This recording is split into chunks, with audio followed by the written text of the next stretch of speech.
അപ്പോൾ കേരളത്തെ സംബന്ധിച്ച് കഴിഞ്ഞ 10 വർഷത്തിനകത്ത് ഇവർ തുടക്കം കുറിച്ച് പൂർത്തീകരിച്ച, അല്ലെങ്കിൽ തുടക്കം കുറിക്കാനെങ്കിലും സാധിച്ച ഒരു മെഗാ പദ്ധതി ഉണ്ടാവും. ഇപ്പോൾ കൊച്ചി മെട്രോ റെയിൽ പദ്ധതി ഉമ്മൻചാണ്ടിയുടെ കാലത്ത് തുടങ്ങി. ഏതാണ്ട് അതിൻ്റെ 95% ഉമ്മൻചാണ്ടിയുടെ കാലത്ത് 5 വർഷം കൊണ്ട് തന്നെ പൂർത്തീകരിച്ചു. അവസാനം കുറച്ച് ചെടിച്ചെടി വയ്ക്കാൻ മാത്രമേ ബാക്കിയുണ്ടായിരുന്നുള്ളൂ ഇവർക്ക് ഉദ്ഘാടനം ചെയ്യാൻ. ഇവർ പറയുന്നത് 5 ലക്ഷത്തോളം വീടുകൾ ലൈഫ് വഴി കൊടുത്തു. 10 വർഷം കൊണ്ടാണ്. അപ്പോൾ ഉമ്മൻചാണ്ടി ഗവൺമെൻറ് 5 വർഷം കൊണ്ട് ചെയ്തത് ഇവർക്ക് 10 വർഷമായിട്ട് ചെയ്യാൻ സാധിച്ചിട്ടില്ല എന്നുള്ളതാണ്. കഴിഞ്ഞ 10 വർഷമായിട്ട് ഒരു അഡീഷണൽ +1 ബാച്ച് എവിടെയെങ്കിലും അനുവദിച്ചിട്ടുണ്ടോ? കാരണം കഴിഞ്ഞ കുറച്ച് കാലങ്ങളായി ഈ തെരഞ്ഞെടുപ്പ് ഭീതി മുന്നിൽ കണ്ടുകൊണ്ട് CPM ചെയ്യുന്ന കുറേ വൃത്തികേടുകളുണ്ട്. പ്രത്യേകിച്ചും അതിൻ്റെ ടോപ്പ് ലീഡർഷിപ്പ് തന്നെ ഇടപെട്ടുകൊണ്ട് ചെയ്യുന്ന കുറേ കാര്യങ്ങളുണ്ട്. ഇത് CPMൻ്റെ അഹന്തയാണ്. തുടർഭരണം അവർക്ക് നൽകിയ ഈ അഹന്ത പൊളിച്ചെഴുതാനുള്ള ജനാധിപത്യപരമായിട്ടുള്ള അവസരമാണ് ഈ തെരഞ്ഞെടുപ്പ്. ഇത്തരം കാര്യങ്ങൾ നമുക്ക് ജനങ്ങളിലേക്ക് എത്തിച്ചത് വോട്ടായിട്ട് എൻഗേജ് ചെയ്യാൻ പറ്റുമോ? അല്ല, തീർച്ചയായിട്ടും ജനങ്ങൾക്ക് മനസ്സിലാക്കാൻ സാധിക്കും. ഇപ്പം കഴിഞ്ഞ ഇലക്ഷൻ്റെ, പഞ്ചായത്ത് ഇലക്ഷൻ്റെ തൊട്ട് മുമ്പ് വെച്ചിട്ടല്ലേ പെൻഷൻ വർദ്ധിപ്പിച്ചത്. അതുകൊണ്ടാണ് ഞങ്ങൾക്ക് ആത്മവിശ്വാസത്തോടു കൂടി പറയാൻ സാധിക്കും, ഈ ഗവൺമെൻറ് പരാജയപ്പെട്ട ഓരോ മേഖലയിലും കേരളത്തെ തിരിച്ചു കൊണ്ടുവരാൻ വേണ്ടിയിട്ടുള്ള സുവ്യക്തമായിട്ടുള്ള കർമ്മ പദ്ധതികളുമായിട്ടാണ് ഞങ്ങൾ ഈ തെരഞ്ഞെടുപ്പിനെ അഭിമുഖീകരിക്കുന്നത്.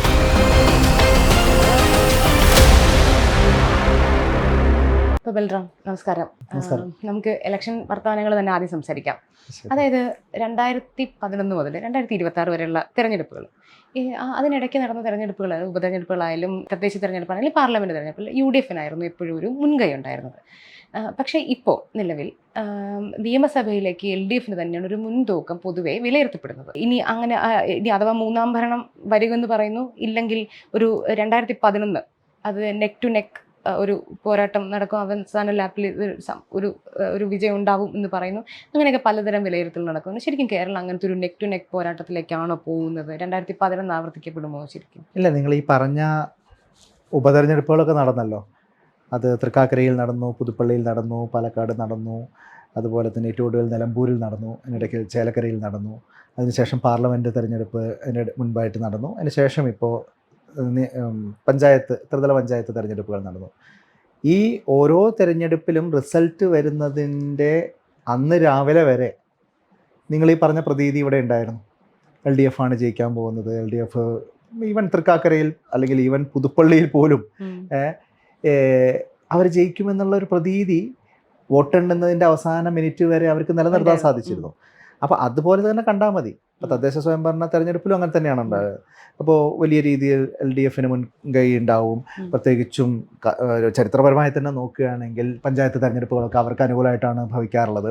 അപ്പോൾ അങ്ങനെയുള്ളൊരു അന്തരീക്ഷം നിലനിർത്താൻ, ആ ഒരു നെറേറ്റീവ് ബിൽഡ് ചെയ്ത് അതിൻ്റേതായിട്ടുള്ള ഒരു നിലയിൽ പൊതുജനാഭിപ്രായത്തെ നിലനിർത്താൻ യഥാർത്ഥത്തിൽ CPM-ന് വലിയ മിടുക്കുണ്ട്.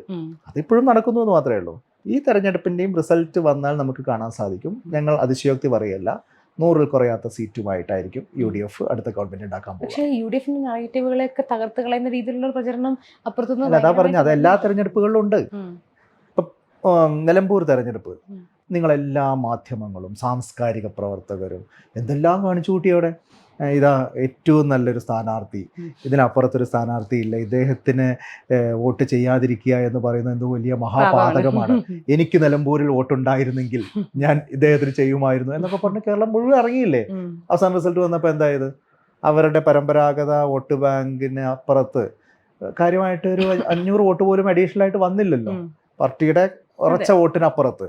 അപ്പോൾ അതാണ് കേരളത്തിൻ്റെ മനസ്സ്. അപ്പോൾ പ്രചരണ രംഗത്ത് CPM-ന് ഈ നിലയിലുള്ള വലിയ രീതിയിലുള്ള കാട്ടിക്കൂട്ടലുകളൊക്കെ കാണിക്കാൻ സാധിക്കും. ഇപ്പം നടക്കുന്നത് എന്താ?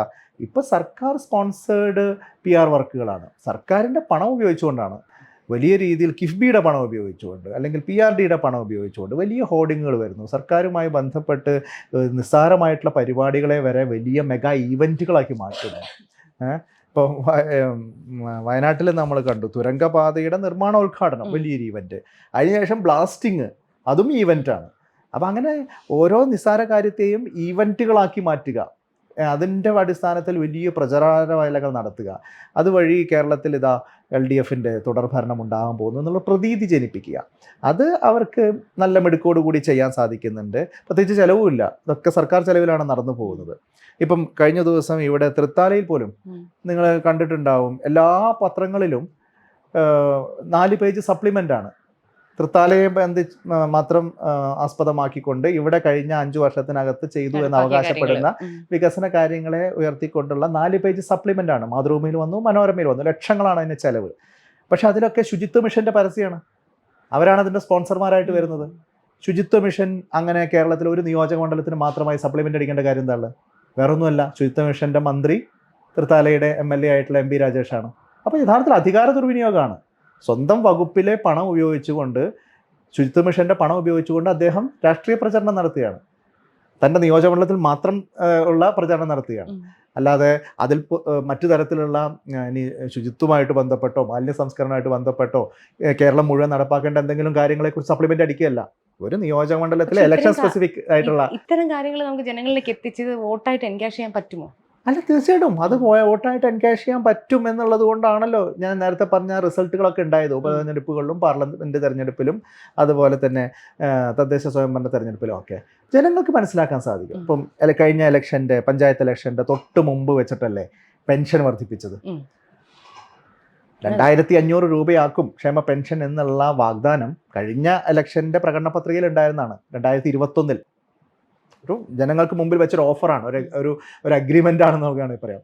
നിങ്ങൾ ഞങ്ങൾക്ക് വോട്ട് തരൂ, ഞങ്ങൾക്ക് അധികാരം തന്നാൽ നിങ്ങൾക്ക് 2500 രൂപ പെൻഷൻ തരാം. അത് 2021 ഉണ്ടാക്കിയ അഗ്രിമെൻ്റ് ആണ്.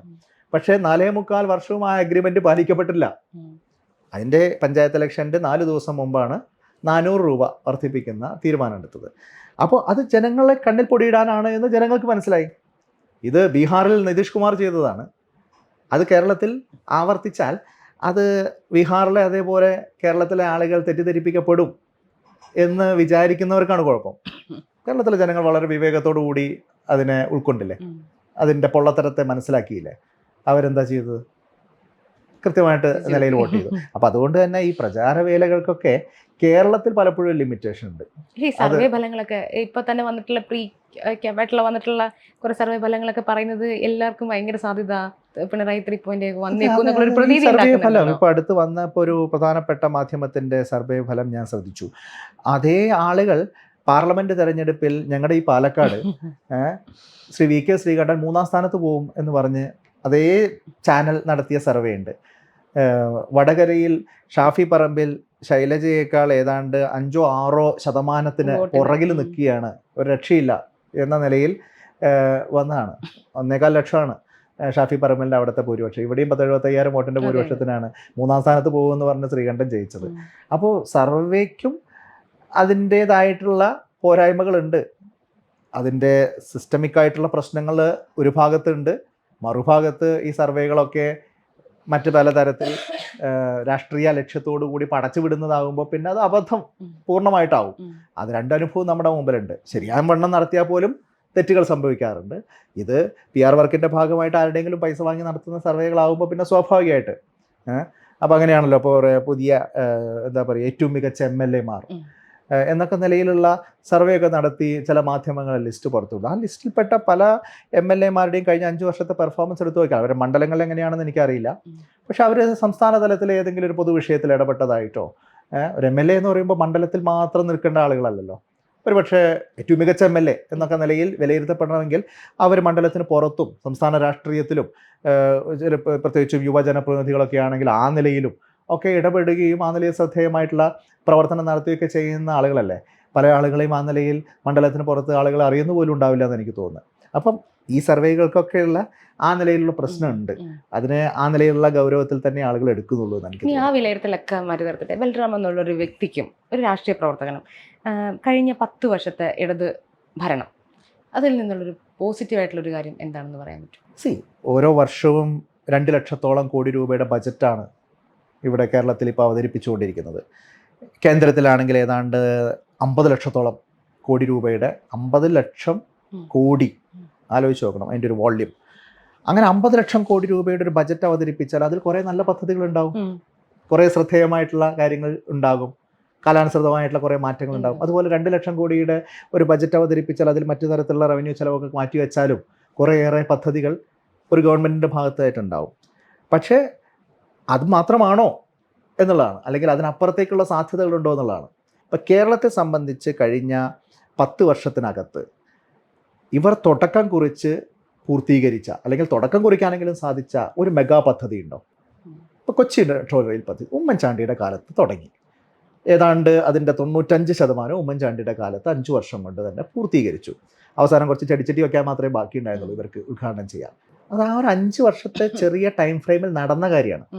അതുപോലെ തന്നെയാണ് ഒരുപാട് കാലത്തെ തടസ്സങ്ങളും പലതരത്തിലുള്ള നൂലാമാലകളും ഒക്കെ പരിഹരിച്ച് വിഴിഞ്ഞം തുറമുഖ പദ്ധതിയുടെ നിർമ്മാണ പ്രവർത്തനം ആരംഭിക്കാൻ സാധിച്ചു. സ്വാഭാവികമായിട്ടുള്ള അതിൻ്റെ പൂർത്തീകരണം ആണ് പിന്നീട് നടന്നത്. അതിന് 2 വർഷത്തോളം ഡിലേഡായി. അതുപോലെയുള്ള കണ്ണൂർ വിമാനത്താവള പദ്ധതി, ഒന്നുമില്ലായ്മയിൽ നിന്ന് ആ പദ്ധതിയെ വിമാനം ഇറങ്ങുന്ന അവസ്ഥയിലേക്ക് എത്തിക്കാൻ 5 വർഷത്തെ ടൈം പീരീഡിനകത്ത് സാധിച്ചു. ഇതുപോലെ അതിനുശേഷമുള്ള 10 വർഷത്തിനകത്ത് എന്താണ് സാധിച്ചത്? ഒരു മെഗാ പദ്ധതി കേരളത്തിൽ. ഇപ്പോൾ ഇവർ കൊട്ടിഘോഷിച്ച് നടപ്പാക്കാൻ വെച്ചിരുന്നത് കേരളയിലാണല്ലോ, സിൽവർ ലൈനാണല്ലോ. ഇപ്പോൾ അവർ തന്നെ അത് അപ്രായോഗികമാണെന്ന് പറഞ്ഞ് പിൻവാങ്ങി പുതിയൊന്നിലേക്ക് മാറിയിരിക്കുകയാണ്. ഇപ്പോൾ ഞാൻ നേരത്തെ സൂചിപ്പിച്ച വയനാട് തുരങ്കപാത, അത് കഴിഞ്ഞ ഇലക്ഷന് മുമ്പും നിർമ്മാണോദ്ഘാടനം നടത്തിയാണ്. 2021 ഇതേപോലെ ഇലക്ഷന് മുൻപ് നിർമ്മാണോദ്ഘാടനം നടത്തിയതാണ്. ഇപ്പോൾ 5 വർഷത്തിന് ശേഷം ഇപ്പോൾ വീണ്ടും അതിൻ്റെ നിർമ്മാണ പ്രവർത്തനങ്ങൾ ആരംഭിച്ചിട്ടുണ്ടെന്ന് പറയുന്നു. നല്ല കാര്യം. അപ്പോൾ ഇതാണ് ഇവരുടെ ഒരു പ്രോഗ്രാം ഇംപ്ലിമെൻറ്റേഷനിലുള്ള ഡിലേ. പിന്നെ അതുപോലെ തന്നെ മറ്റ് ക്ഷേമ പദ്ധതികളുടെ കാര്യം പറയുകയാണെങ്കിൽ ഇവർ പറയുന്നത് 5 ലക്ഷത്തോളം വീടുകൾ ലൈഫ് വഴി കൊടുത്തു. 10 വർഷം കൊണ്ടാണ്. ഇതേ ഗവൺമെൻറ് 2016 അധികാരത്തിൽ വന്നപ്പോൾ, ഞങ്ങളൊക്കെ നിയമസഭയിലുള്ളപ്പോൾ, ഇതേ ഗവൺമെൻറ്റിൻ്റെ മന്ത്രിമാർ അതിൻ്റെ മുൻപിലത്തെ ഉമ്മൻചാണ്ടി ഗവൺമെൻറ്റിൻ്റെ സമയത്ത് എത്ര വീടുകൾ കൊടുത്തു എന്നുള്ളതിൻ്റെ കൃത്യമായിട്ടുള്ള കണക്കുകൾ നിയമസഭയിൽ സമർപ്പിച്ചിട്ടുണ്ട്. നിയമസഭാ രേഖകളുടെ ഭാഗമാണ്, ഔദ്യോഗിക കണക്കാണ്. അത് ഏതാണ്ട് 4,35,000 ആണെന്നാണ് എൻ്റെ ഓർമ്മ. 5 വർഷം കൊണ്ട് ഉമ്മൻചാണ്ടി സർക്കാരിൻ്റെ കാലത്ത് 4,35,000 വീടുകൾ കൊടുത്തു. അതിനുശേഷമുള്ള 10 വർഷം കൊണ്ട് ഇപ്പോൾ 5 ലക്ഷത്തോളം വീടുകൾ മാത്രമേ കൊടുക്കുന്നുള്ളൂ. ഈ 5 ലക്ഷവും പുതിയതല്ല. ഈ 5 ലക്ഷത്തിൽ 50,000 എന്ന് പറയുന്നത് നേരത്തെ പറഞ്ഞ ഉമ്മൻചാണ്ടി ഗവൺമെൻറ്റിൻ്റെ കാലത്ത് കൊടുത്ത വീടുകളുടെ അവസാനത്തെ ഗഡുവാണ്. അവസാനത്തെ ഗഡു കൊടുക്കുമല്ലോ, അതും അടക്കമാണ് 5 ലക്ഷം. അപ്പോൾ ഉമ്മൻചാണ്ടി ഗവൺമെൻറ് 5 വർഷം കൊണ്ട് ചെയ്തത് ഇവർക്ക് 10 വർഷമായിട്ടും ചെയ്യാൻ സാധിച്ചിട്ടില്ല എന്നുള്ളതാണ്. കൊട്ടിഘോഷിക്കപ്പെടുന്ന ഇവരുടെ ഫ്ലാഗ്ഷിപ്പ് പദ്ധതിയുടെ കാര്യത്തിലാണ് പറയുന്നത്. അപ്പോൾ അത് നമുക്ക് കാണേണ്ടതായിട്ടുണ്ട്. ഇപ്പോൾ ഉദാഹരണത്തിന് കിഫ്ബി വഴി ഏതാണ്ട് 90,000 കോടി രൂപയുടെ വികസന പദ്ധതികൾ നടപ്പാക്കുമെന്ന് പറയുന്നു. ചിലർ പറയുന്നു 1,10,000 കോടിയുടെ വികസന പദ്ധതികൾ എന്ന് പറയുന്നു. പക്ഷേ കിഫ്ബിയുടെ തന്നെ കണക്കിൽ ഏതാണ്ട് 30,000-35,000 കോടി രൂപയുടെ പദ്ധതികളാണ് പൂർത്തീകരിക്കപ്പെട്ടത്. ഏതാണ്ട് 9-10 വർഷമായല്ലോ കിഫ്ബി വന്നിട്ട്, ഈ നിലയിൽ വന്നിട്ട്. ഈ 9 വർഷം കൊണ്ട് 30,000 കോടി രൂപയുടെ പദ്ധതിയാണ് നടപ്പാക്കിയത്. എന്നാൽ ഈ 9 വർഷം കൊണ്ട് സംസ്ഥാന ഖജനാവിലേക്ക് വരേണ്ടുന്ന മോട്ടോർ വെഹിക്കിൾ ടാക്സും അതുപോലെ തന്നെ ഇന്ധന സെസ്സും അടക്കമുള്ള ഏതാണ്ട് 25,000 കോടി രൂപ കിഫ്ബിക്ക് നമ്മൾ അങ്ങോട്ട് കൊടുത്തിട്ടുണ്ട്. അപ്പോൾ 25,000 കോടി രൂപ കിഫ്ബി ഇല്ലായിരുന്നെങ്കിലും ബജറ്റ് വഴി ഇവിടെ നടപ്പാകുമായിരുന്നു ഈ പദ്ധതികൾ പലതും. ഇന്ന് കിഫ്ബിയിലൂടെ ആണ് നടക്കുന്നത്. കിഫ്ബി ഇല്ലെങ്കിൽ ഇതൊന്നും നടക്കില്ലായിരുന്നു എന്ന് പറയുന്ന ആളുകൾക്കുള്ള ഞങ്ങളുടെ കൃത്യമായിട്ടുള്ള മറുപടിയാണ്, മറുചോദ്യമാണ്. ഞങ്ങൾ മറുചോദ്യമായിട്ട് ചോദിക്കുന്നത്, കിഫ്ബി ഇല്ലായിരുന്നെങ്കിൽ ഇവിടെ വികസന പദ്ധതി നടക്കില്ലായിരുന്നു എന്ന് ഓരോരോ വികസന പദ്ധതികളെ ചൂണ്ടിക്കാണിച്ചുകൊണ്ട് ഇപ്പോൾ സ്കൂളിൽ കെട്ടിടം കൊടുക്കുമ്പോഴും എന്തെങ്കിലും പാലം കൊടുക്കുമ്പോഴൊക്കെ ഇവർ പറയുന്നുണ്ട്. എല്ലാ പദ്ധതികളുടെയും സമയത്ത് ഇവിടെയൊക്കെ ആ നിലയ്ക്കുള്ള പ്രചരണമാണ്. അതിൻ്റെ ഞങ്ങൾക്കുള്ള മറുചോദ്യതാണ്, കിഫ്ബി ഇല്ലായിരുന്നെങ്കിൽ ഖജനാവിലേക്ക് നേരിട്ട് വരുമായിരുന്ന നികുതി അതാണ് കിഫ്ബിക്ക് കൊടുക്കുന്നത്. അതെത്രയാണെന്ന് വെച്ചാൽ 30,000 കോടി രൂപയുടെ പദ്ധതിയാണ് കിഫ്ബി നടപ്പാക്കിയിട്ടുള്ളത്. 25,000 കോടി രൂപ ഖജനാവിൽ നിന്ന് കിഫ്ബിക്ക് അങ്ങോട്ട് കൊടുത്തിട്ടുണ്ട്. അപ്പോൾ വെറും 5,000 കോടി രൂപയാണ് 10 വർഷം കൊണ്ട് കിഫ്ബിക്ക് അഡീഷണൽ ആയിട്ട് ചെയ്യാൻ പറ്റിയിട്ടുള്ളത്. ഒരു വർഷം 500 കോടി രൂപയുടെ അഡീഷണൽ വികസനം വേണമെങ്കിൽ വന്നു എന്ന് പറയാം. അപ്പോൾ ഇതാണ് ഇതിൻ്റെ സത്യാവസ്ഥ. പക്ഷേ പ്രചരണപരമായിട്ട് കിഫ്ബി ഒരു പനേഷ്യയാണ്, ഇതല്ലെങ്കിൽ ഒന്നും നടക്കില്ലായിരുന്നു എന്നുള്ള നിലയിലുള്ള പ്രചരണമായിട്ട് അവർക്ക് മുന്നോട്ട് പോവുകയാണ്.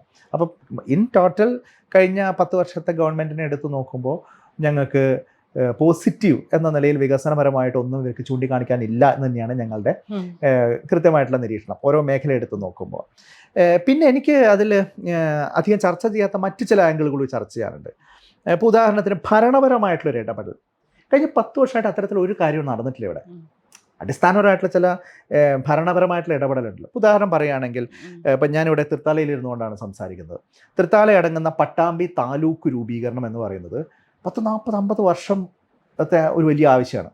പട്ടാമ്പിയിൽ സാക്ഷാൽ EM ശങ്കരൻ നമ്പൂതിരിപ്പാട് കേരളത്തിൻ്റെ മുഖ്യമന്ത്രി ആയിരുന്നപ്പോൾ പട്ടാമ്പിയിലെ പ്രതിനിധിയായിരുന്നു.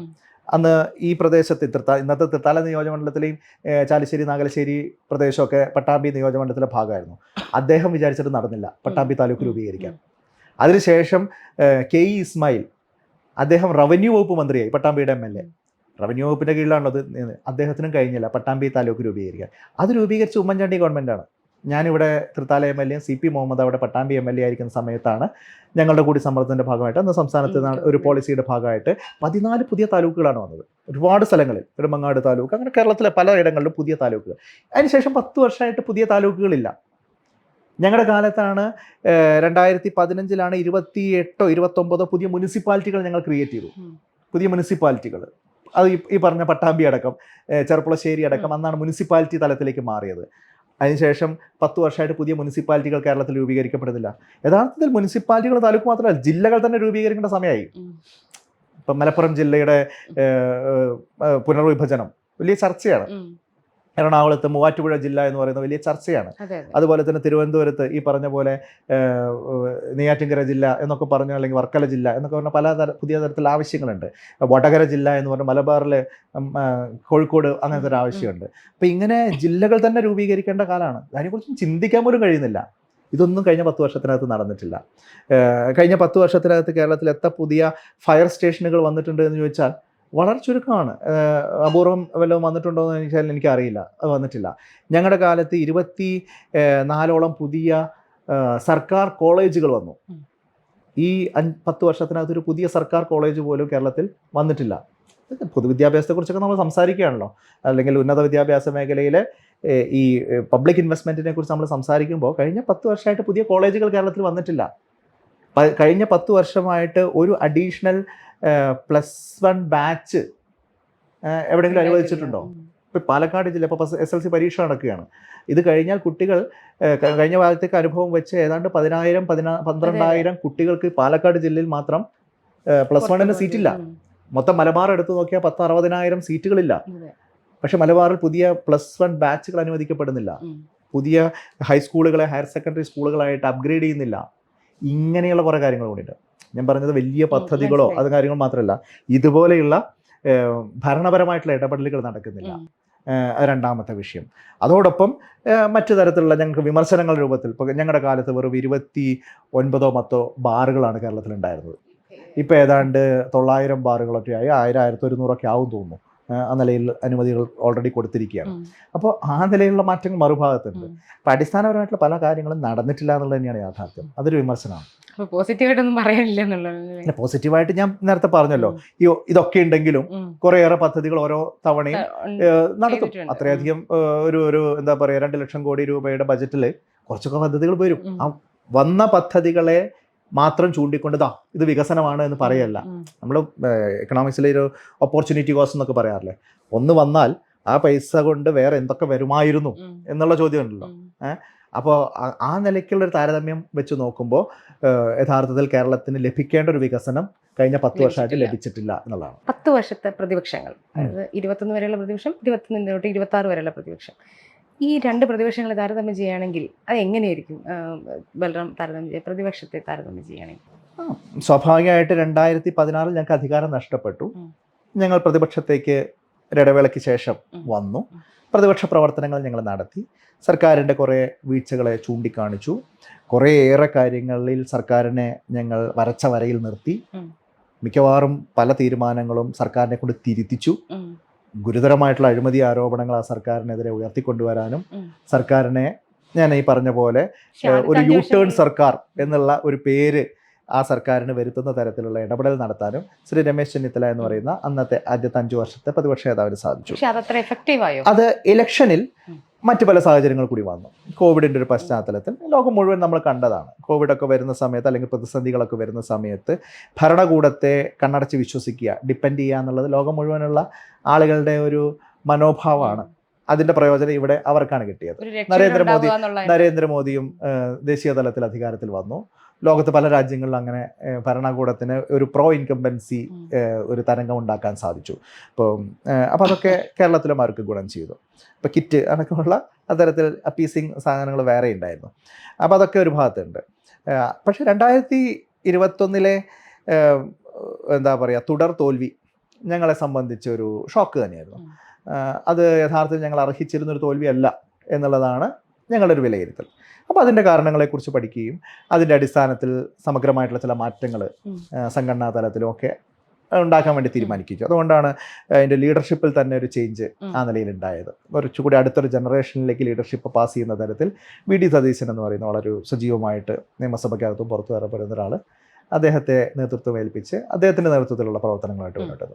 അപ്പം ഈ 5 വർഷത്തെ നിയമസഭയ്ക്കകത്തും പുറത്തുള്ള പ്രതിപക്ഷ പ്രവർത്തനത്തെ വിലയിരുത്തിയാൽ ഞങ്ങൾ കേവലം ഭരണപക്ഷത്തിൻ്റെ വിമർശകർ മാത്രമല്ല, മറിച്ചൊരു ആൾട്ടർനേറ്റീവ് പോളിസി, ഒരു ആൾട്ടർനേറ്റീവ് ഐഡിയോളജി എന്ന് വേണമെങ്കിൽ പറയാം, ആൾട്ടർനേറ്റീവ് സമീപനം ഓരോ കാര്യത്തിലും മുന്നോട്ട് വയ്ക്കുന്ന ഒരു വ്യത്യസ്തമായിട്ടുള്ളൊരു മുന്നണിയാണ്.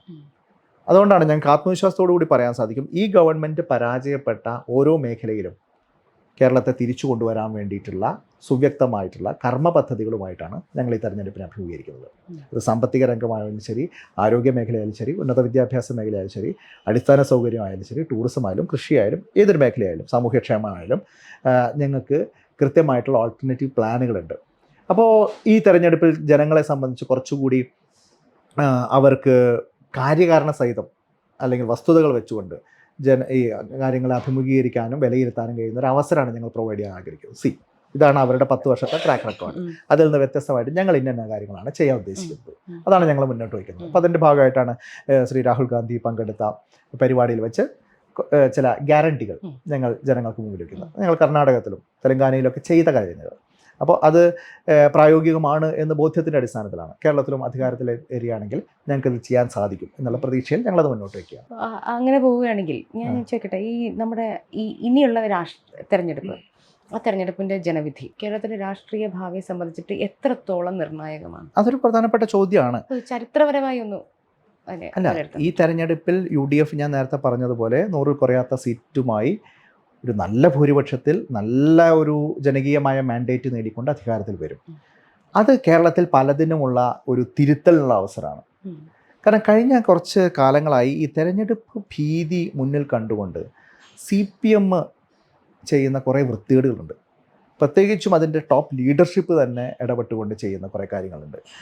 അത് ഈ നാട്ടിൽ മനഃപൂർവ്വം വർഗീയത വളർത്തുക, വിദ്വേഷ പ്രചരണങ്ങൾക്ക് എല്ലാവിധത്തിലും ഒത്താശയും ചെയ്തു കൊടുക്കുക, വിദ്വേഷ പ്രചാരകർക്ക് സ്റ്റേറ്റിൻ്റെ ഔദ്യോഗികമായ എൻഡോഴ്സ്മെൻറ്റ് നൽകുക, അങ്ങനെ ഒരു വർഗീയതയുടെ കുളം കലക്കിയിട്ടാണെങ്കിലും സാരമില്ല, ഞങ്ങൾക്ക് അധികാരം കിട്ടണം എന്നുള്ള നിലയിലുള്ള തരംതാണ പ്രവർത്തനം, അപകടകരമായിട്ടുള്ള പ്രവർത്തനം, അത് സാക്ഷാൽ പിണറായി വിജയൻ തൊട്ട് CPMൻ്റെ റാങ്ക് ആൻഡ് ഫയൽ മുഴുവൻ കഴിഞ്ഞ കുറച്ച് കാലമായിട്ട് ഏറ്റെടുക്കുന്നതിൻ്റെ ഉദാഹരണം നമ്മൾ കണ്ടു. പിണറായി വിജയനൊക്കെ ഒരു തരത്തിൽ ഇത്തരത്തിലുള്ള ഈ വിഭാഗീയ പ്രവർത്തനം നടത്തുന്നവരെ വിദ്വേഷ പ്രചാരകർ തീർത്ത് പിടിക്കുന്നു, കാറിൽ കൊണ്ട് നടക്കുന്നു, അവരുടെ മുൻകാല ചെയ്തികളെ പോലും എൻഡോഴ്സ് ചെയ്യുന്നു, റാറ്റിഫൈ ചെയ്യുന്നു. ആ നിലയിലുള്ള പ്രവർത്തനം ഒരു ഭാഗത്ത് നടത്തുന്നു. മറുഭാഗത്ത് ഈ പറഞ്ഞ ആളുകളൊക്കെ സോഷ്യൽ മീഡിയയിലൂടെ വ്യാജ സ്ക്രീൻഷോട്ടുകൾ ഉണ്ടാക്കുന്നു. കാഫിർ സ്ക്രീൻഷോട്ടൊക്കെ നമ്മുടെ മുമ്പിലുണ്ടല്ലോ. CPMൻ്റെ ഒരു അധ്യാപകനാണല്ലോ അത് ഏറ്റവും കൂടുതൽ പ്രചരിപ്പിച്ചത്. അപ്പോൾ ആ നിലയിലൊക്കെയുള്ള പ്രചരണങ്ങൾ മറുഭാഗത്ത് നടത്തുന്നു. അപ്പോൾ തൊട്ടതിനും പിടിച്ചതിനും ഒക്കെ വർഗീയമായ ആംഗിൾ കൊണ്ടുവരാൻ ശ്രമിക്കുന്നു. ഇപ്പോൾ ജമായത്തെ ഇസ്ലാമി എന്ന് പറയുന്ന സംഘടനയൊക്കെ കേരളത്തിൽ സംഘടനാപരമായി നോക്കുമ്പോൾ ഒട്ടും റെലവൻ്റ് ആയിട്ടുള്ള ഫാക്ടറി അല്ല, വളരെ ചുരുങ്ങിയ ആളുകൾ മാത്രമേ ഉള്ളൂ. പക്ഷേ ഏതൊരു വിഷയത്തിനെയും ജമായത്തെ ഇസ്ലാമിയുടെ ആലയിൽ കൊണ്ട് കെട്ടി മുസ്ലിം സമൂഹത്തെ മുഴുവൻ അപരവൽക്കരിച്ചുകൊണ്ടുള്ള പ്രചരണങ്ങൾ നടത്തുന്നു. ഒരു ഇസ്ലാമോഫോബിയ മനഃപൂർവ്വം വളർത്താൻ വേണ്ടി സംഘപരിവാറിൻ്റെ എന്താണോ അജണ്ട അതേ അജണ്ടയ്ക്ക് ചൂട്ടുപിടിച്ചുകൊണ്ടുള്ള പ്രവർത്തനങ്ങളുമായിട്ട് അവർ മുന്നോട്ട് പോകുന്നത്. അതുകൊണ്ടാണ് ഞങ്ങൾ പറയുന്നത് CJP ആണ് എന്നുള്ളത്. അതോടൊപ്പം തെരഞ്ഞെടുപ്പ് രംഗത്ത് പരസ്യമായിട്ടുള്ള ഒത്താശകളും വോട്ടുമറിക്കലും തൃത്താലയിലടക്കം കഴിഞ്ഞ തവണ അങ്ങനെ ഉണ്ടായിട്ടുണ്ട്. അപ്പോൾ അതിൽ നിന്നൊക്കെ ഒരു വ്യത്യസ്തമായിട്ടുള്ള സാഹചര്യം കൊണ്ടുവരാൻ വേണ്ടിയിട്ടുള്ള ഒരു പരിശ്രമമായിരിക്കും അടുത്ത UDF അധികാരത്തിൽ വന്നാൽ ഉണ്ടാവുക. അതോടൊപ്പം രണ്ടാമത്തേത് ഈ അധികാരത്തിൻ്റെ വലിയൊരു ദുർവിനിയോഗം. ഈ അധികാര തുടർച്ച 2 തവണ ഉണ്ടായതുകൊണ്ട് 10 വർഷം തുടർച്ചയായിട്ട് അധികാരത്തിലിരിക്കാൻ അവസരം ഉണ്ടായതുകൊണ്ട് ഉണ്ടായതാണ്. ഇത് തന്നെയാണ് ബംഗാളിലും അതുപോലുള്ള സ്ഥലങ്ങളൊക്കെ ഉണ്ടായത്. അങ്ങനെ ഈ 5 വർഷത്തിനപ്പുറമൊക്കെ ഇവർക്ക് അധികാരം കിട്ടിയാൽ പിന്നെ അങ്ങ് മുറുകെ പിടിച്ച് എല്ലാം വരുതിയിൽ വരുത്താൻ വേണ്ടിയിട്ടുള്ള പരിശ്രമമായിട്ട് മാറുന്നുണ്ട്. പിന്നെ അത് കുറച്ചുകൂടി ആഴത്തിൽ വേരോടിയാൽ ഒരു ഫുൾ സിസ്റ്റമായിട്ട് അത് മാറുകയാണ്, ഫുൾ എസ്റ്റാബ്ലിഷ്മെൻ്റ് ആയിട്ട് അത് മാറുകയാണ്. പിന്നെ അത് തകർത്തെറിയണമെങ്കിൽ വലിയ ജനകീയ പോരാട്ടങ്ങളും രക്തരൂഷിതമായിട്ടുള്ള ഇടപെടലുകളും വേണ്ടി വരും. കാരണം കമ്മ്യൂണിസ്റ്റ് രാജ്യങ്ങളിലൊക്കെ നമ്മൾ കണ്ടത്, ബംഗാൾ അടക്കമുള്ള സ്ഥലങ്ങളിൽ അതിൻ്റെ ഇന്ത്യൻ വെർഷൻ നമ്മൾ കണ്ടത്. ആ അവസ്ഥയിലേക്ക് കേരളം പോകാൻ പാടില്ല എന്നുള്ളത് തന്നെയാണ് നമ്മൾ ആഗ്രഹിക്കുന്നത്. ഇപ്പോൾ ഏറ്റവും ഒടുവിൽ നമ്മൾ കണ്ടത് എന്താ, കണ്ണൂരിൽ വെച്ചിട്ട് ആരോഗ്യവകുപ്പ് മന്ത്രിക്കെതിരെ KSUവിൻ്റെ 4 ചെറുപ്പക്കാർ കരിങ്കൊടി പ്രകടനം നടത്തി. കരിങ്കൊടി വീശി മുദ്രാവാക്യം വിളിച്ചു. ഏത് ആംഗിളിൽ നിന്നുള്ള വിഷ്വൽ എടുത്തു നോക്കിയാലും അതിൽ അക്രമാസകമായിട്ടുള്ള ഒന്നുമില്ല നമുക്കറിയാം. മന്ത്രിയുടെ 7 അയലത്തേക്ക് അവരെത്തുന്നില്ല. അവരവിടെ നിന്ന് വരുന്ന ബാക്കിൽ നിന്നുള്ള ആംഗിള്, ഫ്രണ്ടിൽ നിന്നുള്ള ആംഗിള്, സൈഡിൽ നിന്നുള്ള ആംഗിൾ ഒക്കെ വീഡിയോസ് പുറത്തു വന്നതാണ്. അപ്പോൾ അതിലൊക്കെ ഉണ്ടായിട്ടും ഈ വിഷ്വൽസൊക്കെ ഉണ്ടായിട്ടും എന്തെല്ലാം ആരോപണങ്ങളാണ് ഉയർന്നു വന്നത്. ഏതെല്ലാം തരത്തിലാണ് മന്ത്രി അവിടെ അഭിനയിച്ചത്. എന്തെല്ലാം നാണം കെട്ട നാടകാഭിനയമായിരുന്നു. എന്തെല്ലാം നുണകളാണ് പോലീസിന് അവർ പരാതിയായിട്ട് കൊടുത്തത്. എന്നിട്ട് അവസാനം പോലീസിന് സമ്മതിക്കേണ്ടി വന്നില്ലേ. ഈ KSU പ്രവർത്തകരുടെ കയ്യിൽ കൊടി മാത്രമേ ഉണ്ടായിരുന്നുള്ളൂ. കൊടി കെട്ടിയ വടി പോലും ഉണ്ടായിരുന്നില്ല. ഒരു മാരകായുധവും ഇല്ല. പക്ഷേ വധശ്രമത്തിനാണ് കേസെടുത്തെന്ന് ആലോചിച്ച് നോക്കണം. അപ്പം ഇത് അധികാര ദുർവിനിയോഗമാണ്. അതിൻ്റെ ഭാഗമായിട്ട് 4-5 ചെറുപ്പക്കാരെ 2 ആഴ്ച കേരളത്തിൽ ജയിലിലടക്കിയാണ്. സമാധാനമായ ഒരു പ്രകടനം നടത്തി ഒരു പ്രതിഷേധം പ്രകടിപ്പിച്ചതിൻ്റെ പേരിൽ ഒരു അക്രമ സംഭവം ഉണ്ടാകാത്ത രീതിയിൽ ഒരാൾക്കും പരിക്കുണ്ടായിട്ടില്ല, ഒരു പൊതുമുതലും നശിപ്പിച്ചിട്ടില്ല. എന്നാൽ പോലും 2 ആഴ്ച ഭരണകൂടം വിചാരിച്ചാൽ ഏതൊരാളെയും ജയിലിൽ അടയ്ക്കാം എന്ന് പറയുന്നൊരു തോന്നിയാസം അതെങ്ങനെയാണ് ജനാധിപത്യ സമൂഹത്തിൽ അംഗീകരിച്ചു കൊടുക്കാൻ പറ്റുക? ഇവരുടെ നഷ്ടപ്പെട്ട 2 ചെറുപ്പക്കാരാണ്, വിദ്യാർത്ഥികളാണ്. അവർക്ക് അതിൻ്റെ ഭാഗമായിട്ടുണ്ടായ മനഹാനിയോ അല്ലെങ്കിൽ മനോവിഷമോ അതിൻ്റെ ഒരു ലോസ് ഉണ്ടല്ലോ. അതാരാ മറുപടി പറയണ്ടേ? ഈ ഗവൺമെൻറ്റിന് എന്തോ ആവാന്നാണ്. അതുപോലെ തന്നെ ഒരേ കേസ് മുഖ്യമന്ത്രിക്ക് വിമർശിച്ചുകൊണ്ടൊരു പോസ്റ്റ് ഇട്ട് കഴിഞ്ഞാൽ ഉടൻ കലാപാഹ്വാനം, ഉടൻ അവൻ്റെ വീട് രാത്രി റെയ്ഡ് ചെയ്ത് അവനെ പൊക്കിക്കൊണ്ടുവന്നു. ഇതേ കാര്യം പ്രതിപക്ഷ നേതാവിനെതിരെയോ രാഹുൽ ഗാന്ധി അടക്കമുള്ള ദേശീയ നേതാക്കന്മാർക്കെതിരെയോ പറഞ്ഞാൽ അവരും ഭരണഘടനാപരമായിട്ടുള്ള പദവികളിൽ ഇരിക്കുന്ന ആളുകളാണ്, ക്യാബിനറ്റ് റാങ്കിൽ ഇരിക്കുന്ന ആളുകളാണ്. അവർക്കെതിരെ പറഞ്ഞു കഴിഞ്ഞാൽ ഒരു നടപടിയില്ല. പ്രതിപക്ഷ നേതാവിൻ്റെ വീട്ടിലേക്ക് മാർച്ച് നടത്തി വീടിൻ്റെ ഗേറ്റ് എടുത്ത് ചാടി അവിടെ ചെടിച്ചട്ടി തകർത്താൽ ഒരു കേസുമില്ല. അതേസമയം മന്ത്രി മന്ദിരത്തിലേക്ക് പ്രതിപക്ഷ സംഘടനകൾ ആരെങ്കിലും മാർച്ച് നടത്തിയാൽ ഉടൻ ഈ പറഞ്ഞ കരിനിയമങ്ങളൊക്കെ ചേർത്തുകൊണ്ട് കേസെടുക്കുന്നു. എന്നിട്ട് മന്ത്രിമാർ തന്നെ നാടകം നടത്തുന്നു. അവർ തന്നെ പരസ്യമായിട്ട് നുണ പറയുന്നു. അതിൻ്റെ പേരിൽ CPM എന്ന് പറയുന്ന പാർട്ടി കേരളം മുഴുവൻ കലാപം അഴിച്ചു വിടുന്നു. കോൺഗ്രസിൻ്റെ ഓഫീസുകൾ ആക്രമിക്കുന്നു, കൊടിതോരണങ്ങൾ തകർക്കുന്നു. ഇങ്ങനെയൊക്കെ ഇതെവിടെയാണ് നടക്കുക? ഒരു ആധുനിക സമൂഹത്തിൽ എവിടെയാണ് നടക്കുക? ഇത് CPMൻ്റെ അഹന്തയാണ്. തുടർഭരണം അവർക്ക് നൽകിയ ഈ അഹന്ത പൊളിച്ചെഴുതാനുള്ള ജനാധിപത്യപരമായിട്ടുള്ള അവസരമാണ് ഈ തെരഞ്ഞെടുപ്പ്.